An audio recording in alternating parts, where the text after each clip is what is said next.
Hola a todos, ¿cómo les va? Mi nombre es Camila Gómez, soy jefa de trabajos prácticos de la Cátedra de Anatomía B de la Facultad de Ciencias Médicas de la Universidad Nacional de La Plata. Y en la presentación de hoy vamos a ver huesos del carpo y de la mano. Primero y antes de arrancar me gustaría sobreaclarar, imagino que ya lo saben porque varios lo hemos dicho, esto no reemplaza de ninguna manera a la lectura del libro de texto. Simplemente intenta hacer una guía para que ustedes puedan tener más en claro por ahí en qué cosas hacer hincapié o el por qué hacemos hincapié en determinada cosa, generalmente porque tiene una relación a la aplicación médica del día de mañana. Así que bueno, sin mucho más preámbulos, vamos a ir arrancando. Primero, bueno, la mano lógicamente es, o por lo menos de la cultura general, sabemos que es la parte más distal de lo que es el miembro superior. Está formado por distintos huesos, ¿sí? Son aproximadamente 27 huesos y se organizan en tres grandes sectores. Por un lado, vamos a hablar del sector de lo que es el carpo, del sector del metacarpo y de los dedos. Recuerden que cuando hablamos de que algo es anterior, posterior, interno o externo, siempre lo hacemos en referencia a la posición anatómica, que es una persona de pie con las palmas de las manos hacia adelante, o sea, hacia anterior. En mano es muy frecuente que en vez de decir anterior o posterior, mencionemos las estructuras como palmares y dorsales, entendiendo como palmares a la cara anterior y dorsales a la cara posterior. Una aclaración, esto igual siempre tengan en cuenta que cualquier tipo de defensa que ustedes vayan a hacer en cuanto a alguna diferencia de conceptos, siempre tienen que estar avalados por un libro de texto que a su vez esté en los listados de la bibliografía oficial de la cátedra. Porque existen algunas diferencias en algunos nombres, sobre todo si están usando algún libro por ahí con nomenclatura clásica versus un libro que hable o que en realidad mencione los accidentes o los elementos con la nomenclatura moderna.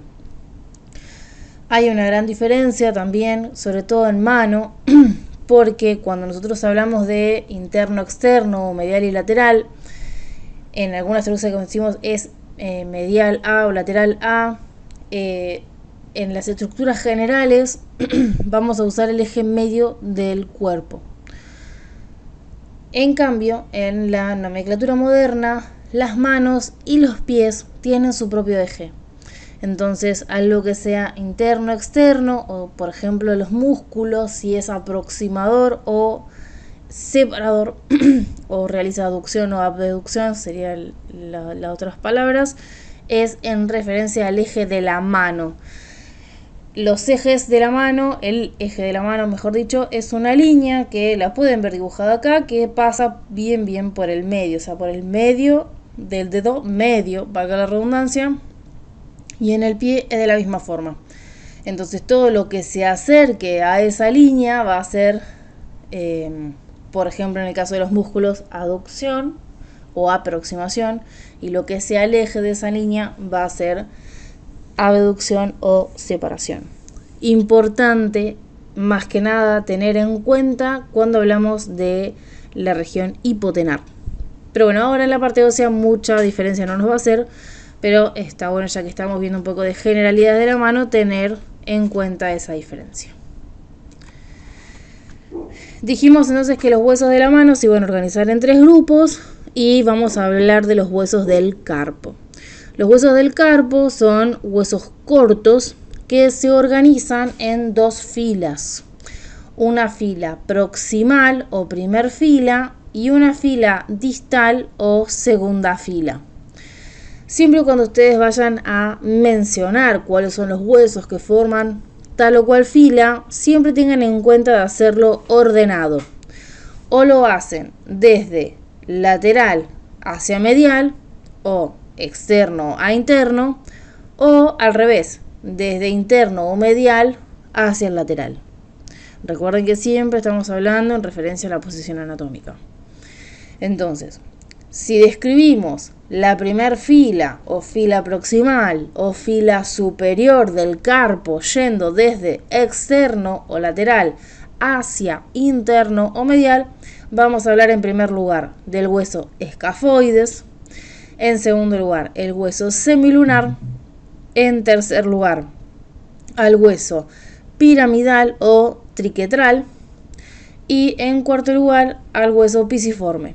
El semilunar, no les dije, también se llama lunato. Eso depende de qué nomenclatura estén estudiando. ¿Tienen que saber las dos nomenclaturas? No, desde el vamos ya les digo que no. Yo menciono las dos porque probablemente haya gente estudiando de la clásica y haya gente estudiando de la moderna. Entonces, para ser inclusivos, les menciono las dos nomenclaturas. Ahora, vamos con la segunda fila del carpo. Segunda fila, fila distal, fila inferior, como le quieran decir. Yendo nuevamente desde externo hacia interno, vamos a mencionar primero al trapecio, al trapezoide, hueso grande y hueso ganchoso. El hueso grande también se conoce como capitato y el hueso ganchoso como hueso amartal. Ahora, cuando nosotros vayamos a estudiar estos huesos, no es necesario, por lo menos desde mi punto de vista y la mayoría de los docentes, que estudien cada hueso a detalle. Porque cuando nosotros veamos un paciente el día después, no va a venir con el hueso, sí, me golpeé el hueso escafoides. No, va a venir con todo el carpo armado.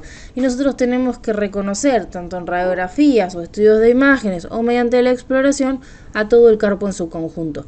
Cuando se lo estudia funcionalmente el carpo, se estudia el carpo en su conjunto. Incluso lo van a ver a mayor detalle, por ejemplo, cuando vean la articulación de la muñeca. Sí podemos mencionar algunos accidentes o algunas cuestiones de algunos huesos que sí es un poco importante. Podemos mencionar, arrancando la primera fila, el escafoides, no les mencioné, también algunos autores le llaman como hueso navicular porque parece una nave, llámese barco. Lo que vamos a remarcar, ¿sí?, en este hueso es este accidente óseo que es el tubérculo del hueso escafoides. ¿Por qué es importante el tubérculo escafoide? Vamos a ver con otros 3 accidentes más que los vamos a ver en un cachito. Van a formar las paredes del canal del carpo, que en un segundo tiempo, cuando el retináculo de los flexores o el ligamento anterior del carpo los cierren, eso va a pasar a ser un túnel y va a ser el túnel del carpo. Por ahí pasan un montón de elementos que en algunas situaciones clínicas hay problemas y, por ejemplo, hay que operarlo. Entonces, por eso es importante que sepamos esto. El escafoides, bien, una de las cosas más que les voy a remarcar, 2 cositas más. Cuando yo lo estoy buscando en la mano, ¿sí?, lo voy a ir a buscar a la tabaquera anatómica. Por ahora la vamos a mencionar.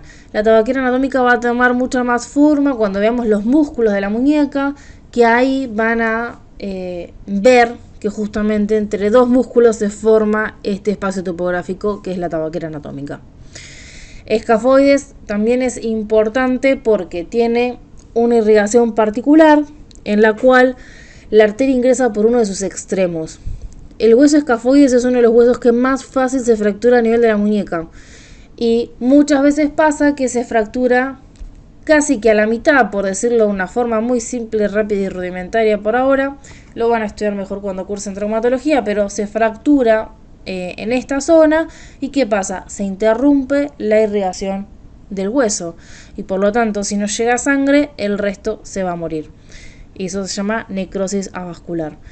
Después lo van a ver. Por eso es importante que conozcan el escafoides, que conozcan dónde está en la mano y cuándo y dónde, o sea, cuándo se expone y cómo se explora. Por eso es que es un hueso bastante importante. En el semilunar no tenemos muchas cosas a destacar. Sí hay que destacar que entre el escafoides y el semilunar van a formar lo que se llama cóndilo carpiano, que va a tener importancia porque entre ellos dos son quienes interaccionan con este hueso que viene del antebrazo, que es el radio. Del piramidal, lo que sí vamos a mencionar, no en cuanto a su estructura en particular, sino que En la muñeca él no forma parte de lo que es el cóndilo carpiano y es quien interaccionaría, entre comillas, con el hueso cúbito o ulna. ¿Por qué lo digo interaccionaría? Porque en realidad no toma contacto directo con este hueso, sino que lo hace a través de un ligamento con un disco articular. Ese ligamento es el que después van a ver en la articulación, que se suele llamar ligamento triangular y algunos autores incluso le llaman ligamento amarillo. Vuelvo a repetir, no tienen que saber todos los nombres de las estructuras, solamente sepan el nombre que aparece en el libro de texto que ustedes están usando. Pisiforme es un hueso que está por encima del piramidal y lo vamos a destacar solamente porque tiene que ver con esta pared del canal del carpo que les mencioné o empecé a mencionar en el hueso escafoides. Si nos vamos a la segunda línea del carpo, de vuelta volvemos al lado externo. En el hueso trapecio vamos a mencionar justamente el tubérculo del trapecio. Tiene una estructura, un saliente óseo, que se continuaría con este saliente óseo del escafoides, ¿sí?, que estaría en esta zona, para terminar de formar esa pared de ese canal carpiano. Lo otro que vamos a mencionar, el trapecio, tiene una carilla articular para el primer metacarpiano, que es bastante particular y que por lo general es una superficie que les cuesta entenderla o les cuesta imaginarla. Es una superficie que es cóncava en un sentido y convexa en el otro. Ese tipo de estructuras se llaman en silla de montar, ¿sí? Es, por ejemplo, porque justamente simula la silla de montar que se usan los caballos, las cuales son cóncavas. Por ejemplo, si nosotros lo mencionamos, ¿no?, en un caballo, si trazamos una línea de la cabeza a la cola, en ese sentido es cóncava. Pero si trazamos una línea de lado a lado, en esa silla va a ser convexa, mirándolo siempre desde la misma cara. Es una estructura muy difícil de entender, simplemente al principio, luego lo van a ir comprendiendo.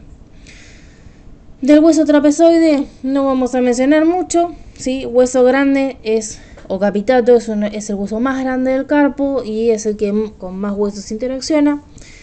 Y el hueso ganchoso vamos a mencionar, justamente se llama hueso ganchoso porque tiene un gancho, que es otro saliente óseo, que es justamente el que termina de formar la otra pared del canal carpiano. En la imagen de la derecha justamente tienen un corte que se encuentra a nivel principalmente de la segunda línea del carpo, que muestra esta estructura en forma de canal. Es cóncavo hacia anterior o palmar y convexo hacia dorsal. Acá lo que podemos ver es la parte interna, ¿sí?, porque vemos al pisiforme. Lo que no estaríamos viendo acá sería el hueso del ganchoso, y del otro lado, o sea, de este lado, estaría el lado externo, ¿sí?, donde ahí vemos el tubérculo del trapecio. Lo que estaría faltando acá sería el tubérculo del hueso escafoides. Y entre ellos terminaron de formar el canal del carpo, que es una estructura ósea. En esta imagen podemos ver entonces dos manos óseas cadavéricas. Para darnos cuenta, sí, siempre que es anterior y que es posterior, acá no hay otra cosa que aprender dónde están las cosas y las diferencias de un lado a otro.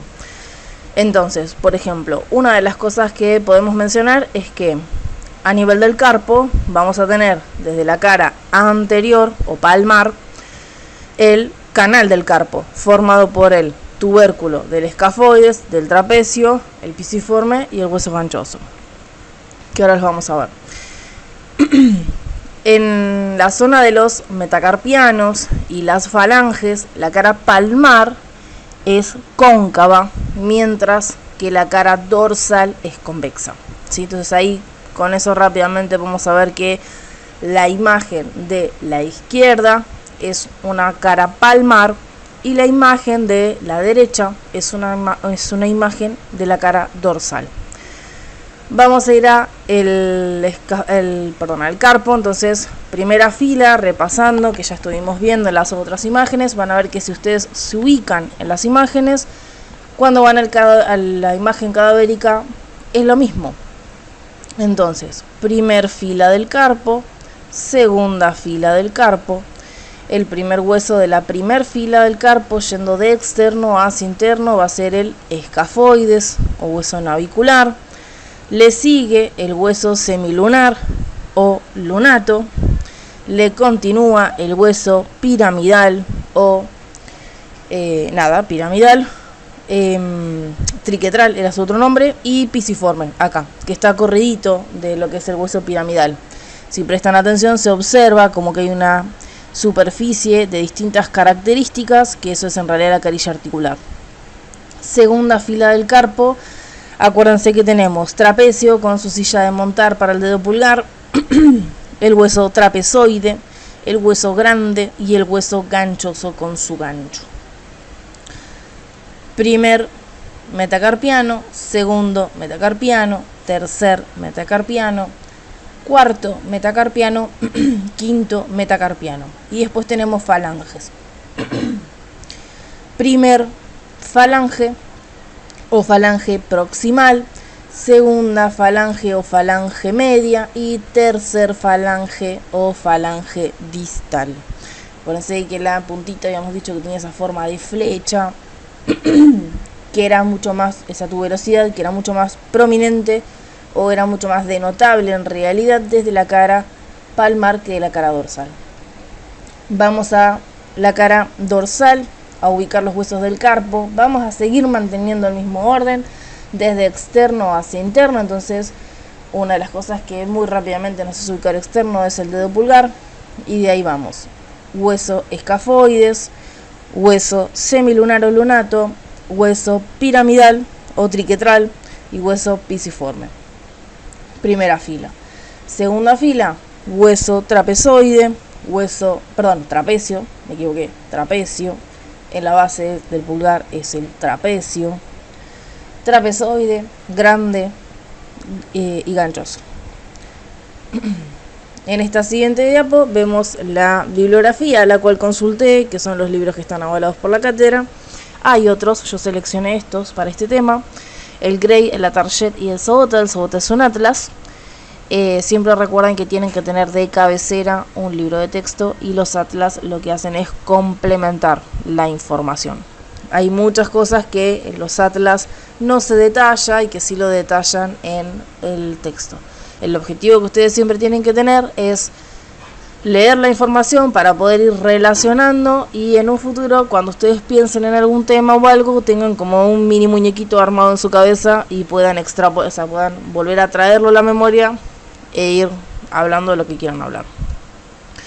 Muchas gracias por su atención, espero que se haya entendido todo. Si tienen alguna duda o algo que me quieran consultar, les dejo ahí mi mail institucional, que también lo tienen en los medios oficiales de la cátedra, para que me puedan escribir sin ningún problema las dudas que tengan. Espero que anden muy bien y nos vemos en otro video.